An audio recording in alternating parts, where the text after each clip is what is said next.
할렐루야. 8월 21일 금요일입니다. 로마서 12장 9절에서 14절 말씀을 함께 보시겠습니다. 사랑에는 거짓이 없나니 악을 미워하고 선에 속하라. 형제를 사랑하여 서로 우애하고 존경하기를 서로 먼저 하며 부지런하여 게으르지 말고 열심을 품고 주를 섬기라. 소망 중에 즐거워하며 환난 중에 참으며 기도에 항상 힘쓰며 성도들의 쓸 것을 공급하며 손 대접하기를 힘쓰라. 너희를 박해하는 자를 축복하라. 축복하고 저주하지 말라. 아멘. 감사합니다. 계속해서 로마서 12장 말씀 묵상이 이어지고 있습니다. 자, 로마서 12장 말씀부터는 교리적인 말씀이 아니고 우리의 일상생활을 향한 구체적인 권면의 말씀이다.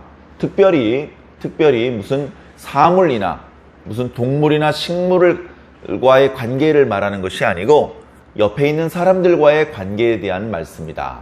그리고 특별히 먼저 같은 교회 공동체 안에서 함께 신앙하고 있는 성도들과의 관계를 말씀하고 계신다라는 말씀을 지난 시간에 드렸던 것 같습니다. 오늘 말씀 첫 구절 첫 번째 단어가요, 사랑입니다. 사랑에는 거짓이 없나니 악을 미워하고 선에 속하라. 사랑이라는 것은요, 대상을 전제로 하고 있습니다. 대상. 그러니까 이 사랑은 당연히 하나님께서 우리를 사랑하시고 예수 그리스도께서 우리를 사랑하시는 그 사랑과 같은 내용이죠. 같은 모양입니다. 그런데 여기서 로마서 12장에서 말씀하고 계신 사랑은 우리가 하나님을 사랑해야 된다라는 방향이 아니고, 당연히 하나님, 예수님 사랑해야 되지만 로마서 12장에서는 특별히 형제들 사이에서 서로 사랑해야 되는 것을 말씀하고 있는 것입니다. 자, 그런데 어떻게 해야 되냐면 악을 미워하고 선에 속하라 라고 말하고 있습니다. 우리 개역개정 성경에는요, 매우 신사적으로 표현되고 있습니다. 악을 미워하고 선에 속하라. 근데 원문의 의미를 좀 강조해서 설명을 드리자면 악을 혐오해라. 악을 극도로 미워해라. 실제로 사도 바울의 다른 말씀을 보면 악은 그 모든 모양이라도 버리라. 사랑은 절대 이웃에게 악을 행하는 것이 아니다. 사랑을 한다. 내가 널 사랑하기 때문에 이렇게 행동하는 거야 라고 하면서 독한 말을 쏟아내기도 하고 결과적으로 악한 행동을 하기도 합니다. 그러나 그 지혜롭게 잘 분별해야 되죠. 하나님의 뜻을 깨닫고 성령님께서 주신 은사, 은혜 안에서 정말로 사랑을 기초로 한 행동인지 사랑을 가장한 악행인지 잘 분별해야 됩니다. 악을 미워하고의 악을 미워하는 것은 극도로 혐오하라는 것입니다. 우리는 이제 죄의 종들이 아니기 때문에 죄를 짓는 것을 합리화하거나 당연하게 받아들이면 안 됩니다. 아닌 건 아니라고 말하고 아닌 건 하면 안 되는 것입니다. 우리는 그 아닌 것을 하고 싶을 때가 있습니다. 또는 절제하지 못하고 해버리는 때가 있습니다. 그러면서 스스로 합리화하죠. 괜찮아. 뭐 예를 들면 한 번은 괜찮아. 이런 표현을 쓰곤 합니다. 그러나 그건 하나님의 말씀이 아니고 나 혼자의 바람일 뿐입니다. 성령을 부인했는데요, 한 번은 괜찮아. 누구 맘대로 괜찮습니까? 성경 어디에 괜찮다고 하셨습니까? 그래, 제가 가만히 보니까요, 안 괜찮은 일을 했을 때 사람들은 멋쩍으니까 괜찮아 하고 그 불편함을 덮고 지나가려고 하더라고요. 술을 절대로 마시면 안 되는 그런 환자가 술을 마셔버렸습니다. 한 잔은 괜찮아. 안 괜찮더라고요. 안 괜찮으니까 괜찮다고 말하는 겁니다. 그래서 우리는 괜찮아 라고 합리화시키고 우리들의 엄밀한 기준, 그 선을 넘어가게 만드는 말에 속지 않도록 조심해야 됩니다. 악은 미워하고 선에 속하라. 적극적으로 선을 행하는 자가 되라. 온전히 선에 소속된 자가 되라. 자동차에 스티커를 이렇게 붙이는 경우가 있습니다. 뭔가 주차를 잘못했거나 했을 때 그러지 말라는 의미에서 스티커를 붙이는데 잘 안 떨어져요. 깨끗하게. 잘 안 떨어집니다. 물 뿌려도 안 되고 약품을 뿌려도 시간이 많이 걸립니다. 쫙 달라붙어 있기 때문에 그렇죠. 우리 성도들은 선에 이렇게 쫙 달라붙어 있으란 뜻입니다. 원문의 의미가. 너희는 선하고 찰떡궁합으로 딱 달라붙어서 이걸 띄어내고 싶어도 띄어지지 않도록 선과 한 덩어리가 되라. 이것이 로마서 12장 9절의 말씀의 의미입니다. 자, 구체적인 말씀들이 쏟아지고 있습니다. 10절, 형제를 사랑해라. 일방적으로 A가 B를 사랑하고 B는 아무도 안 사랑하고 그게 아니다. 서로 우애하고 존경하기를 서로 먼저 해라.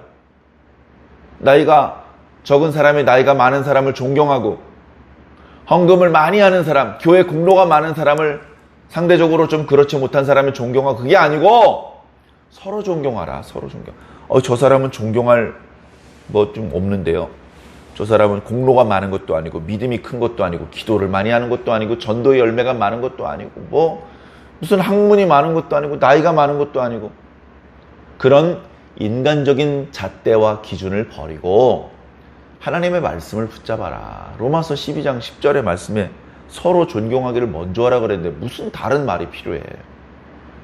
그렇게 말씀을 붙잡고 옆에 있는 사람을 보면 존경스럽습니다.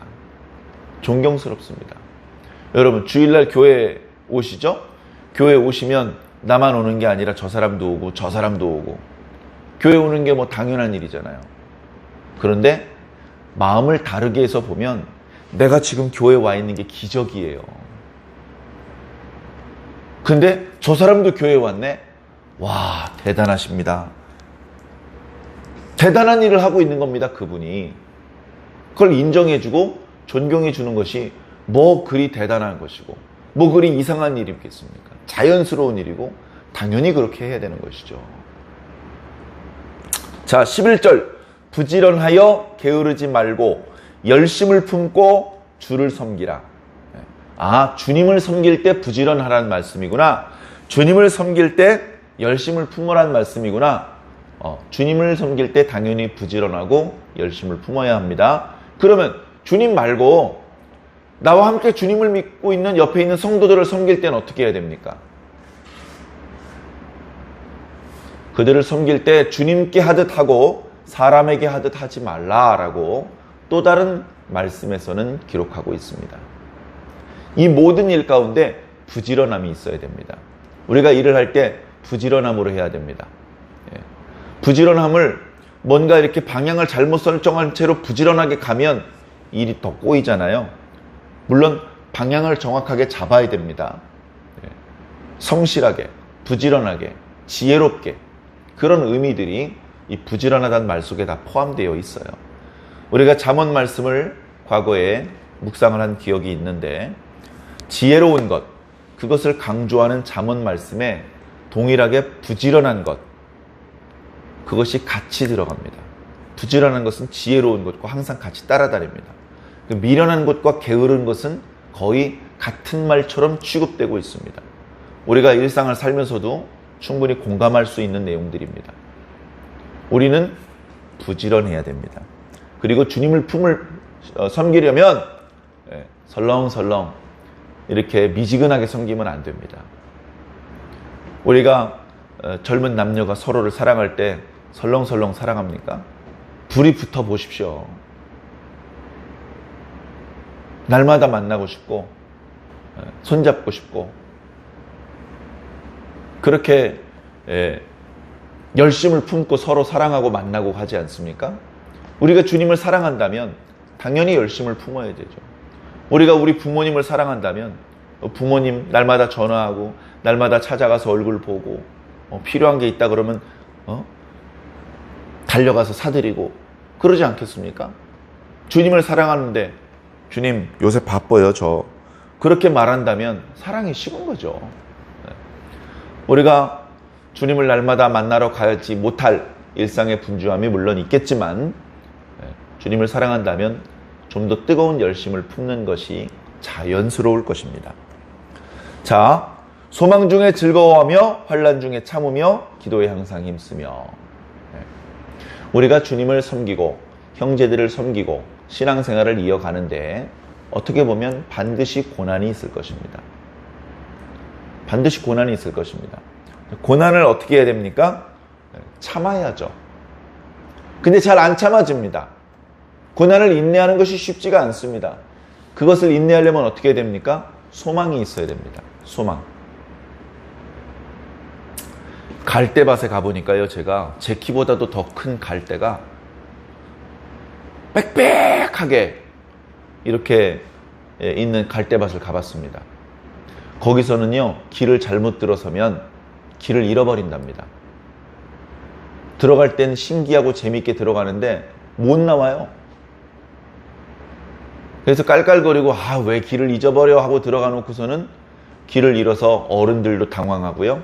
애들이 울기도 합니다. 울음소리를 듣고 길도 아닌 갈대숲을 헤치고 들어가서 사람을 찾아 나오곤 한다고 합니다. 환난이 그렇게 우리를 덮어버리면 우리는 그 환난에 묻혀버립니다.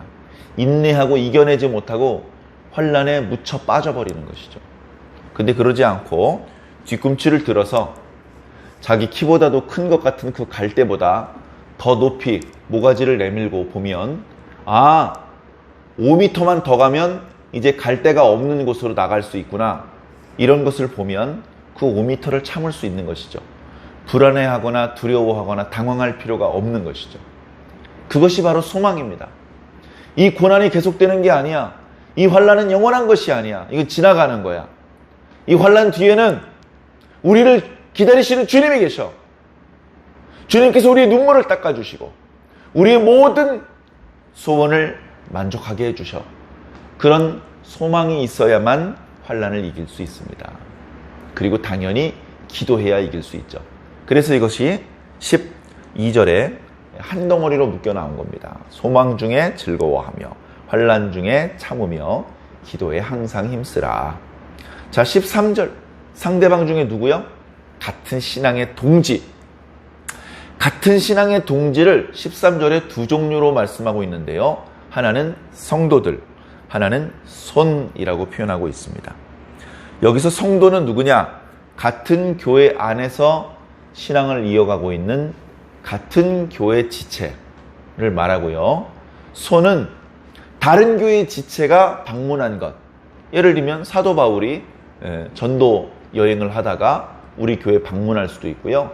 사도 바울뿐 아니고 무슨 서신을 전달해 준다던가 심부름을 하기 위해서 성도들이 서신을 가지고 어떤 심부름할 물건을 가지고 또는 소식을 가지고 이 교회에서 그 다음 교회 또 다른 교회로 이렇게 다니는 일들이 있었습니다.